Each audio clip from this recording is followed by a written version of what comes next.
Welcome to Nightlight Theatre. Tonight, a story about the small things in life. Before we begin, if you'd like to support the channel, Patreon link is in the description below. With that, take a breath, get cozy, and let's drift into it.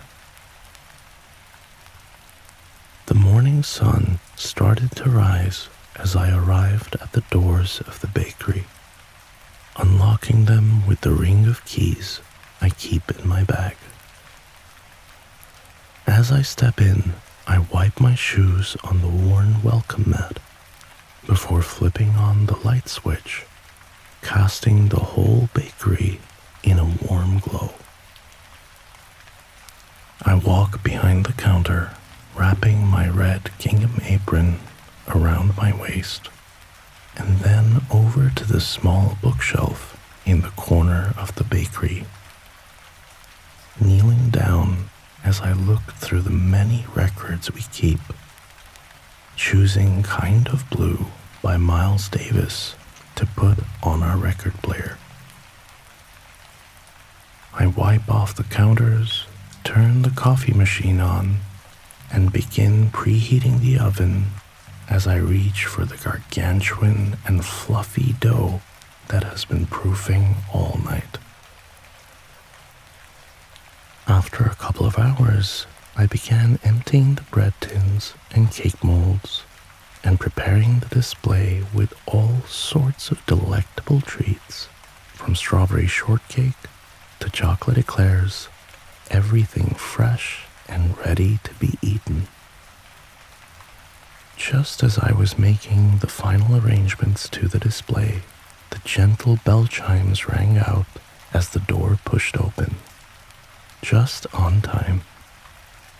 The smell of fresh morning air mixes with the comforting scent of bread, sugar, cookies, coffee, and cake to make the perfect aroma to start the day. Some mornings, I know exactly who it is before I even look up. The bell rings a certain way for everyone, especially the man walking in now. Our first customer of the day is always the first customer of the day. A kind older man, his beard a mix of white and gray, his eyes a dusty blue, and the same green cap covered his head every day. Every morning, he arrives as soon as our open sign is flipped to the public. He wakes up bright and early to tend to his large garden and comes here after to enjoy a delightful breakfast. As he walks in through our old door, he taps twice on the doorframe, a quirk I've never asked him about. He reaches the counter, a smile on his kind face, and his leather coin pouch in his hands, always smelling of soil and mint. "Good morning, Mr. Alder," I greet. Mr. Alder tips his cap towards me. "Good morning, lad." His voice is faint and slow, but despite his old age, extremely steady. "I think I'll get a honey oat roll and chamomile tea," I finished his sentence with a chuckle. Every morning, Mr. Alder ordered the same thing. "Are you eating here this morning, Mr. Alder?" "Absolutely, my dear lad. In fact, today, let's make it 2 oat rolls, and I insist that I pay you for both of them this time." I turn to our display case, grabbing a plate and my small tongs before picking out the best honey oat rolls. "My tomatoes finally started to sprout," he continued, "but those pesky rabbits stole some of my lettuce again. Even so, I think I've earned myself a little treat today." I placed the plate on the counter before turning around to turn on the bakery's kettle and grabbing a couple tea bags. Rabbits again? Maybe you should start growing some lettuce just for them. Can't blame them for enjoying your crops. Mr. Alder occasionally brings me some of the things he grows in his garden, and I swear there is nothing better. Mr. Alder shook his head with a grin. Perhaps you're right, he said, just as I fill his thermos with boiling water, dipping the tea bags in. After a short steep, I place the thermos next to the plate. There's everything, Mr. Alder. That'll be $5, I said as I held my hand out. Mr. Alder always paid with coins. He dropped the coins in my hand while a petal from his sleeve fluttered onto the counter. He seemed to track flower petals with him wherever he went. Thank you, lad, he said as he made his way to his favorite table near the windows. Mr. Alder smiled as he sat up and gazed outside while taking a bite of his treat. After finishing up some more prep work, I took a deep breath and gave myself a short break. There was a lull in the mornings before it got busy, the classic calm before the storm. Mr. Alder, sitting by the window, looked more introspective than usual today. I decided to sit with him a while before customers started streaming in. You know, lad, my wife and I started that garden when we first moved here about 50 years ago, he said as he looked down at his plate. I watched him closely. I could almost see the memories passing through behind his eyes. The first seed we planted was a white rose bush. It was Odette's favorite, he said softly. I've managed to keep that rose bush alive all these years, and every year on Odette's birthday, the rose bush seems to produce the loveliest of roses I've ever seen. None quite as lovely as she was, of course. His tender smile wavered slightly. She would have loved coming here. She would have devoured those eclairs you have. I couldn't help but feel in that moment that perhaps she was here with us, watching over kindly Mr. Alder. As Mr. Alder disappeared back into his thoughts, I excused myself for a moment and brought him an eclair. For Odette, I smiled, and left him with his thoughts and an extra little treat. The day started to get busy just as Mr. Alder finished up. He tipped his cap towards me before setting out. I've had a wonderful morning, lad. See you tomorrow. Customer after customer began pouring in. Customers from all walks of life. The errand runners, the shopkeepers, the students and the professionals, the retirees and the ones that keep busy for fun. All of them with their own little habits and quirks, regular orders and preferences. A tiny little window into their lives. Early in the afternoon, I began replenishing the display with some more treats when the doorbell chimed once again. I looked over to see a frazzled girl walking forcefully forward. Mo was a young college student. The poor girl always came in looking like she got no sleep and was 5 minutes away from having a little meltdown, which was probably true. I think the only thing keeping her running was coffee and bagels. She walked up to the counter, her glasses falling half off her face and clutching a textbook so tight you'd think someone was trying to steal it. "Hey," she grumbled as she yawned. "I need the largest, strongest cup of coffee you can make," she said as she leaned on the counter. "Did you stay up all night studying again?" I teased. "Oh yeah, I have 3 midterms today, somehow," she sighed. "You poor thing. Then you will definitely need some extra fuel." I got out one of our larger brown paper bags, putting 2 bagels inside along with a fruit tart. The appreciation clear on her face. "Oh gosh, thank you so much," she said. "All I've been eating is instant noodles and popcorn." As soon as I handed her the bag, she opened it up to get out one of the bagels, taking a big, satisfying bite, exhaling as if the bagel was exorcising the stress from deep within. I turned back and filled the largest to-go cup with a couple shots of espresso. "Need any milk or sugar?" "Milk, cream, and sugar, please," I hear, muffled in between bites of bagel.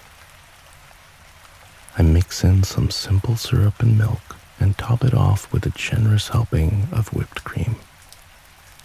Holding the bagel in her mouth, she grabs the cup of coffee, and before I could say much else, she downed the whole cup practically in one gulp. In all fairness, it was a rather impressive feat. She put the cup back down, taking a deep breath before her eyes widened. "Oh, I should have paid first, sorry," she squawked as she reached into her pockets, pulling out some coins and notes before dropping them everywhere. "Sorry," she apologized once again as she dived to the ground, trying to pick up the coins. When she finally gathered up her money and placed it on the counter, I had already begun filling the coffee cup once again. "Oh, I'm sorry, but I don't have enough money for a refill." As I slide the cup over the counter, taking the coins she left for me, I couldn't help but laugh at the manic energy. On the house, think of it as a morale booster. "Oh, thank you, you're saving me. Now I might not pass out in my midterms," she said, before looking down at her watch, her eyes widening. "I have to go, thank you, bye," as she grabbed the coffee and left the shop, getting her bag caught in the door as she ran out. I watched with amusement as she freed herself from the door's clutches, rounded the corner, and disappeared out of sight. In the early evening, as I swept up the floors, a poised woman entered the bakery, immediately heading to one of the corner tables, holding a dark emerald green notebook and a pen. This mysterious woman came in at least once a week, and she would camp out at that same table and write for hours, ordering a new pastry each week, never the same one, that she manages to make last all those writing hours. "Hey there, June, what can I get you today?" I say as I walk over. She looked up curiously, tilting her head to the side. "What's new this week, darling?" I glance over at the display. "Well, this week I decided to make something called matcha mochi donuts. They're really yummy." "I'll definitely take 2 of those," she remarked courteously, maintaining her poised mannerism before opening up her notebook to a blank page as I went behind the counter. I returned with a plate of 2 donuts, placing it down on the table, and left June to her writing. As I was about to turn away, I felt her hand on my wrist. Her touch was cool and gentle, but startling enough that I froze mid-step. I turned back with wide eyes as she spoke up. "My dear, do you believe that we are all characters in someone's story? Or is everyone just a passing background character?" I blinked a few times, putting my hand on my hip as I thought my answer through. I think we all have a spot in the stories of the people we know and even the people we don't know, even if it's a small part we play. "I see," she said as she lifted up one of the donuts, taking a bite before getting back to writing. "The bakery tends to be rather quiet in the evenings." I leaned on the counter, the sounds of the record softly cracking, scratchings of pen on paper as June continued her writing, and the soft jazz mixing in with the sweet aromas before the door opened once again. I stood up straight, looking toward the customer, only to not find one. Seconds later, I heard a small voice to the ground. "Excuse me." I lean over the counter, seeing a short boy with the fluffiest hair holding a small piggy bank. "Oh, hello there. What's your name, little guy?" He looked down shyly, clutching the piggy closer to him, before looking up with determination, holding up his bank. Angelo," he squeaked out. "Can I have, I tilted my head to the side as he stammered about. "Do you want some recommendations?" I walked over to the display, seeing his gaze follow. "We got some yummy donuts with extra chocolate, or some strawberry shortcake." Angelo seemed to perk up. "Strawberry shortcake? May I have one?" he asked with a big smile, his early shyness suddenly gone at the thought of a delicious treat. I get out a small white box, placing the shortcake inside. "Of course you can," I say as I walk back to the counter, placing the box down as I lean over. "That's going to be $3. Do you have enough?" Angelo stood up on his tiptoes, stretched out his arms, and popped open the bottom and shook the piggy bank a bit before some coins and buttons started to fall out onto the counter. I took some coins and handed Angelo the rest. "Do you need help carrying everything?" I asked, unsure how Angelo was going to carry this big piggy bank and box in his little hands. I pull out a brown paper carrying bag, placing the piggy bank and the box inside, and rounded the counter, kneeling down while holding out the bag. "Here you go, enjoy." Angelo, giddy with excitement, grabbed the bag rather gently. "Thank you," he said as he skipped out. As the last few customers walked out the bakery, I had already begun prep for tomorrow. Dough was being kneaded by the mixers, batter was in the fridge, and the smell of sugar, caramel, honey, and cinnamon began to fill the air. I went around cleaning each of the tables, giving the floor one last good sweep, and wiping down the windows and display case before taking out the few items left and putting them on clearance.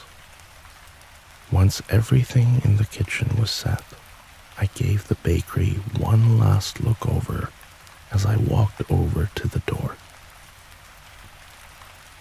I flipped the switch, the bakery going dark, the moon providing the only light. I stepped outside taking a deep breath of that fresh night air before locking the door. Today was a great day, and I bet tomorrow will be too. And with that, let's call it a night. Keep the nightlight on and sleep well.